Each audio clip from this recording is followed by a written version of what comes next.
The New York Knicks were one of the most active teams of the past offseason. Right before the start of free agency, they sent a boatload of draft picks to the Nets for Mikal Bridges. They also made another big trade, sending out Julius Randle and Dante DiVincenzo in exchange for Karl Anthony Towns. With the new star-studded lineup, the Knicks were viewed as one of the top contenders, but they got off to a slow start. They looked far from a contender 10 games into the season, with just a 4-6 record. But recently, things are starting to click. They've won 9 out of their last 11 games, and at 13-8, they have the 4th best record in the Eastern Conference. They're starting to look like a dangerous team, but how are they doing this? And are they serious contenders? Let's break it down. But first, we gotta discuss BetUS. Guys, if you love the NBA, then I strongly recommend joining BetUS. You can bet on the games, and you can also make predictions, and if you're correct, you can cash out. Will the Knicks win over 53 games this season? At this pace, they should be one of the top teams in the East, so I'm going to take the over. If you sign up, use the code YouTube150 and receive a 150% sign-up bonus on the first deposit and 125% on the second and third deposits of up to $2,000. Now back to the Knicks. We gotta start off with Karl Anthony Towns since he was their main addition from last summer. The New Jersey native is having a monster season, currently averaging 25 points per game. Years ago, Cat called himself the best shooting big man ever, and he's continued to match his words with his actions. Cat has been lights out from deep this season, draining 45% of his threes. The incredible outside shooting doesn't just improve his scoring, but is doing wonders for the Knicks offense. Cat is playing center this year, so the hot shooting pulls opposing centers out of the paint, which improves the Knicks' floor spacing and opens up driving lanes for his teammates. He's also too quick for traditional centers, allowing him to drive past them and get to the rim where he's a great finisher. He loves using pump fakes to get closing out defenders in the air, allowing him to get past them easily and all the way to the basket. He's done a great job of forcing his will on opponents on the inside instead of taking difficult jump shots. When posting up, Cat is completely overwhelming. He's too strong for most defenders to stop him from backing them down, and he's got good footwork and touch from close to the basket. Cat has also been a beast on the glass. His 13 rebounds per game ranks second in the entire NBA. Not only is he helping to secure stops with his work on the defensive glass, but his hard work on the offensive glass has given the Knicks plenty of second chance scoring opportunities. Jaylen Brunson is also having an incredible season for the Knicks. Like Cat, he's been lights out from deep this season, draining 41% of his threes. Part of what makes Brunson such a great scorer is his mastery of difficult shot making. He's got incredible shooting touch over the outstretched arms of defenders, even if the defender is a lot taller than him. A lot of his scoring also comes from driving to the basket. He's not an incredible leaper, so his floater helps him to score over help defenders in the paint. One area of his game that's gotten much better this season is his facilitating. Along with 25 points, Brunson is also averaging 8 assists per game. He's simply looking to set up his teammates a lot more on offense. He draws a lot of extra defenders because of his scoring ability, and he's been great at finding the open man and setting them up for an easy bucket. Cat and Brunson also complement each other extremely well on offense. They've developed a really nice chemistry with that two-man game.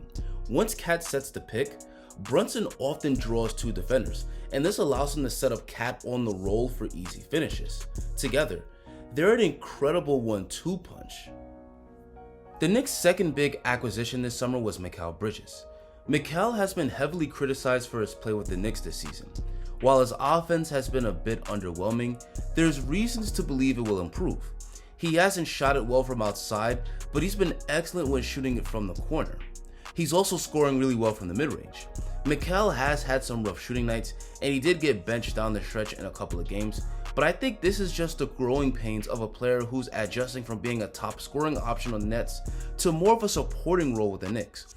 As he gains chemistry with his teammates, he should learn how to play off of them a lot better, and based on his body of work over his career as a three-point shooter, I'm sure it's only a matter of time before the misses turn into makes. OG Anunoby, on the other hand, has been thriving. He's a perfect complement next to Brunson and Cat thanks to his amazing off-ball skills. He's been a knockdown shooter. Cat and Brunson generate a ton of extra defensive attention, and OG has feasted on the open looks. If defenders try closing out on his jump shot, he could take guys off the dribble, get to the rim, and finish. he's also a terrific cutter. The second his man loses focus, he cuts hard to the basket and his teammates know to find him for dunks and layups. Most of his baskets are assisted, but he can also create his own shot. He's got a very good mid-range game. He knows how to get to his spots on the floor and knock down those pull-ups. He can also exploit mismatches in the post where his size and strength tends to be completely overwhelming for defenders. OG is mostly a complementary offensive player, but he can self-create when needed. And this makes the Knicks offense incredibly dangerous. There isn't just one player opponents can lock down to shut down the Knicks offense. New York has several players that can take over games, so they can win even when their stars have an off shooting night. What makes the Knicks even more dangerous is their elite 3-point shooting. They rank 3rd in the NBA in 3-point percentage at 39%. Outside of their top 4 scorers, players like Josh Hart, Deuce McBride, and Cameron Payne are shooting it really well from downtown. This gives defenses nobody they can get away with helping off of because everyone is an excellent outside threat. And the Knicks as a team have done a great job at moving the ball, which is helping them to consistently generate great shots. Their incredible scoring talent, combined with their elite shooting and ball movement, makes the Knicks a great offensive team. On the season, they rank 2nd in offensive rating. But where Knicks fans should be concerned is with the defense. The Knicks have really struggled to limit the scoring of their opponents, where on the season they rank just 22nd in defensive rating. A big part of that is related to the loss of Isaiah Hartenstein. Hartenstein was the Knicks starting center last season, and he was a huge defensive presence for the Knicks in the paint. Karl Anthony Towns, on the other hand, has been detrimental to the Knicks defense. As their starting center, the Knicks need Cat to be their primary help defender, but he's been late on defensive rotations, allowing opponents to get easy scoring chances when driving to the rim. He has a bad habit of going for pump fakes too much, leading to guys getting fouled. His pick and roll defense has been really bad. Coach Tibbs likes to defend pick and rolls or drop coverage, so the Knicks need Cat to drop back towards the basket and protect the rim. But too often, he's out of position, making him unable to contest shots in the paint. Roll men are feasting on the Knicks when they put Cat in pick and roll coverage. Another player that's really struggling defensively for the Knicks has been Mikal Bridges. You would think Mikal would be one of their top defenders. He's made the all-defensive team before, and he was even runner-up for the Defensive Player of the Year award, but in reality, he's been one of the worst defenders in the Knicks rotation. As a man-to-man defender, he's struggling to keep his man in front, and he can't recover when he gets blown by off the dribble. His screen navigation has been laughably bad, which is leading to opponents getting easy baskets from running pick and rolls. The Knicks need Mikal to defend the top player in the other team's backcourt, which ideally would help make up for Jaylen Brunson's defensive shortcomings, but Mikal's defensive effort just simply hasn't been there this season. For the Knicks, their poor defense is pretty alarming, because ultimately, the goal is to win a championship. Their offense is great, but it's nearly impossible to win a title with a defense this bad. Over the course of NBA history, teams that win the title always rank at least within the top 10 defensively. So should Knicks fans press the panic button? I'd say not yet. There's still reason for hope. For one thing, it's possible that they eventually get better defense from Mikal Bridges. When the Knicks traded for Mikal, they were hoping he'd be an elite defender, but the truth is he hasn't been a great defender since he was on the Suns. Once he joined the Nets, he became a top offensive option and naturally his defense regressed. You can ask any Nets fan that followed the team the past couple of years. Mikal's defense was flat out bad in Brooklyn, and as the saying goes, old habits die hard. It's not easy to just flip a switch and become a player that plays extremely hard on defense every possession after 2 seasons of taking it easy on D. It's all mental for Mikal. If he could regain that defensive intensity he once had, then he could become a great defender again.